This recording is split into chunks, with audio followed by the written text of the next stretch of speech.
কথা বুঝছেন কিনা বলে? তাইলেই ঐক্যবদ্ধ।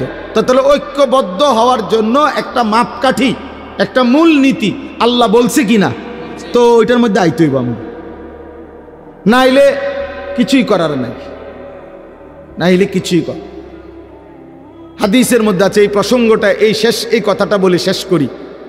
হযরত হুযাইফা নবী সাল্লাল্লাহু আলাইহি সাল্লামের একজন সাহাবী ছিলেন, বিখ্যাত সাহাবী।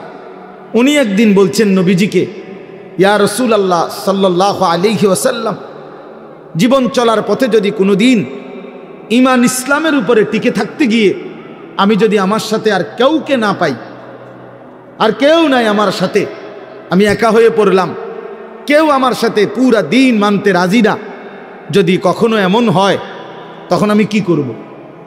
আল্লাহর নবী সাল্লাল্লাহু আলাইহি সাল্লাম বলছেন, ওয়ালাউ আন তাআদ্দা বিআসলি শাজারাতিন, প্রয়োজনে তুমি গাছের গোড়ালি শিকড় কামড়াইয়া ধরে রাখবা, তারপরও একা হলেও দ্বীনের উপরে অটল থাকবা। তো তুমি ঐক্যবদ্ধ, তুমি একজন, ওই তুমি ঐক্যবদ্ধ কিসের ভিত্তিতে? কথা বলেন না কেন? এই জন্য এটা মনে রাখতে, যে না আর সম্ভব না, পুরা সমাজ, পুরা দেশ, পুরা মহল্লা টেলিভিশন কিনে লাইছে, আর আমি একজন শেষ, এই পুরা 30 ঘর মানুষের মধ্যে আমার এই একটা ঘরে আর টেলিভিশন না কিনা, আর আমি একজন, আর কি করুন, থাক বাদ দাও, আমিও কিনে লাই। বুঝছেন নি আপনি কথাটা? এটা নি কথা, এটা নি ইসলামের কথা না। প্রয়োজনে তুমি একাই মাটি কামড়াইয়া ধরে রাখবে, তো তুমি ঐক্যবদ্ধ। আরো আশ্চর্য শুনবেন, ইব্রাহিম আলাইহিস সালাম, উনি এই যে ইব্রাহিম নবী, উনি কয়জন? একজন। ওই যে ছেলেটা হাফেজ সাহেব যে পুরস্কার প্রাপ্ত, এই প্রিয় ভাই যেই তেলাওয়াত করছে ইব্রাহিম আলাইহিস সালামের ঘটনা, খুব সুন্দর তেলাওয়াত করছে। তো এই ইব্রাহিম আলাইহিস সালাম, উনি ব্যক্তিগতভাবে কয়জন? একজন। কিন্তু কোরআন শরীফে স্পষ্ট আছে, ইন্না ইব্রাহিমা কানা উম্মাতান, ইব্রাহিম ছিল একটি জাতি, ইব্রাহিম একাই একটি উম্মত। অর্থাৎ আল্লাহর দ্বীন যখন সে পূর্ণ মেনে নিছে, তো ইনি একাই শক্তি, তিনি একাই ঐক্যবদ্ধ, তিনি একাই একটি জাতির প্রতিবিম্ব, প্রতীচ্য। এই জন্য এটা মনে রাখতে হবে, পুরা দিন কোন অবস্থাতেই পৃথিবীর সবাই যদি আল্লাহর দ্বীন ছেড়ে দেয়, তবুও আমি ছাড়বো না, এই ব্যক্তি ঐক্যবদ্ধ। এবার বাকিরা ধীরে ধীরে এখানে এসে ঐক্যবদ্ধ হইতে হবে, ধীরে ধীরে নাহকের লগে ঐক্যবদ্ধ হইলে হবে না। আল্লাহ আমাদেরকে বুঝার তৌফিক দান করেন। চলেন বাবা,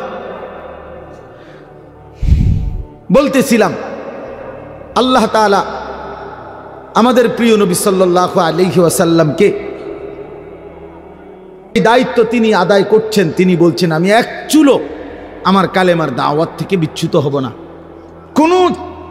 কোনো প্রলোভনে নবীজি আপোষ করে নাই, সমঝোতা করে নাই, বরং তিনি বলছেন, আমি একা হই, কিন্তু আমি একাই আমার আল্লাহর কালেমার দাওয়াত দিতেই থাকব। 10 বছর পরে আল্লাহর নবী সাল্লাল্লাহু আলাইহি সাল্লামের চাচা আবু তালেব তিনি ইন্তেকাল করছেন। নবীজির বয়স তখন 50।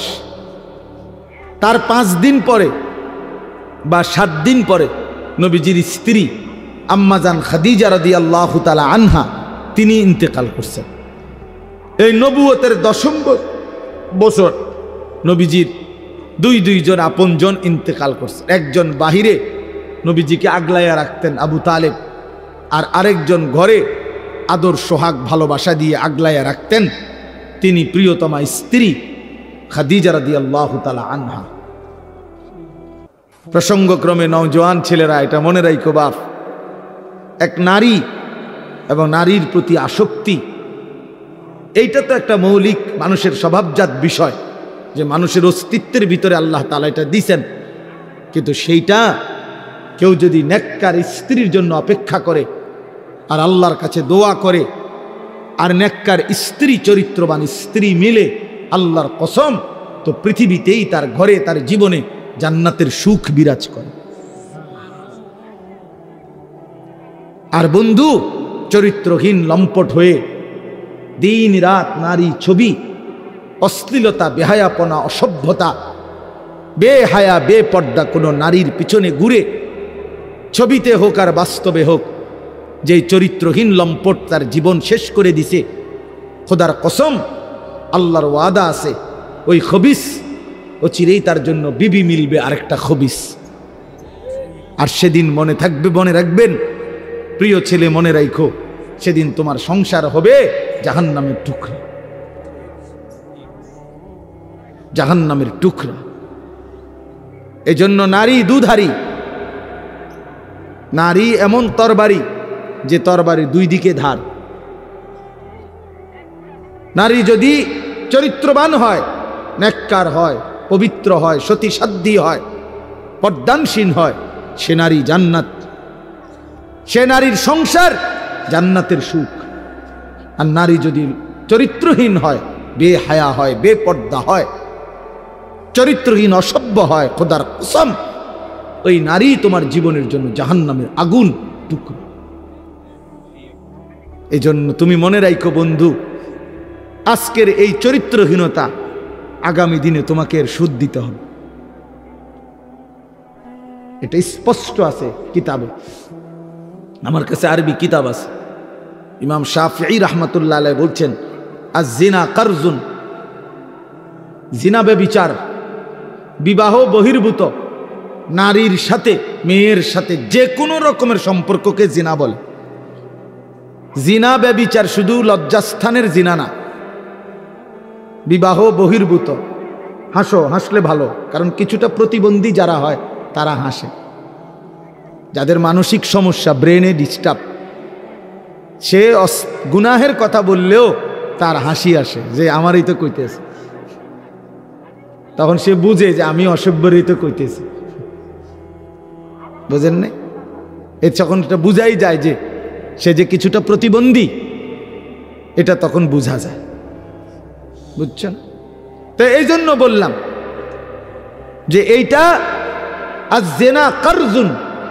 ইমাম শাফিঈ রাহমাতুল্লাহ আলাইহি বলছে, বিবাহ বহির্ভূত নারীর সাথে যে কোনো রকমের সম্পর্ক, যে কোনো রকমের কথা বলা, চোখে দেখা, ছুঁয়ে দেখা, তার সাথে চলা, তার সাথে দিনের পর দিন রাত সম্পর্ক রাখা, পার্কে, রেস্তোরাঁয়, বিনোদন কেন্দ্রে তাকে নিয়ে ঘুরতে যাওয়া ইত্যাদি, যেই কোনো রকমের, বলে না আমি ধরিও নাই, ছুঁইও নাই, শুধু কথা বলতাম, এটাও জেনা, এও বেবিচারী, এও খবিস। আর আল্লাহর ওয়াদা, ইমাম শাফিঈ বলছে এটা একটা করজ, জেনা একটি করজ, করজ ঋণ, তোমাকে সেই ঋণ শোধ দিতে হবে।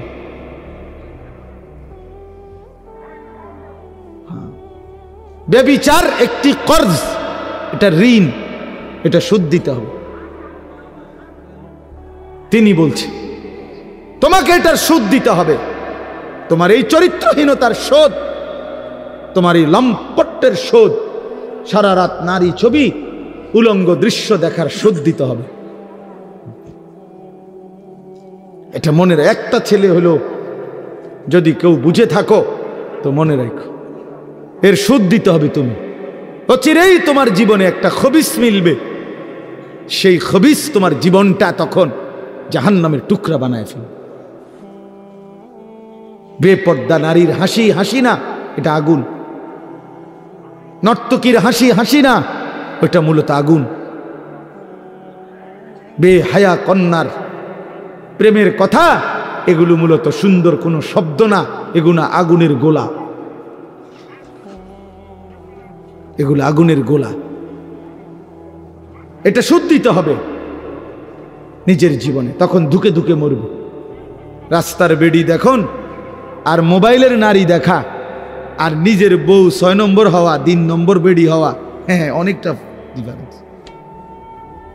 ওই মানুষের জীবনে আর কোনোদিন সুখ মেলে না যে একটা চরিত্রহীন নারী পায়, অসৎ নারী, অসৎ নারী।